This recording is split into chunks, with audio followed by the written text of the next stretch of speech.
ગાબટ ગામને બાયડ તાલુકામાં યથાવત રાખવા સરકારની મહોર।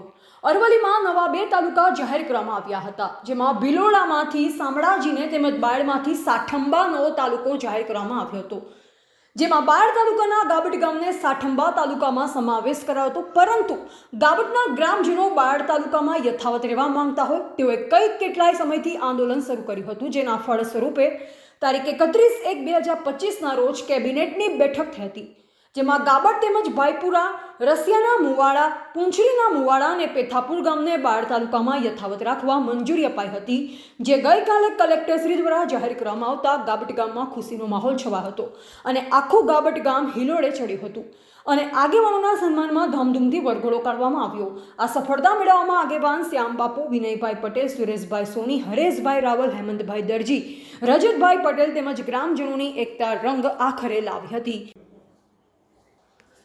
રિપોર્ટર નરેશ ટી વ્યાસ, તંત્રી બનાસથી પુકાર, બનાસકાંઠા।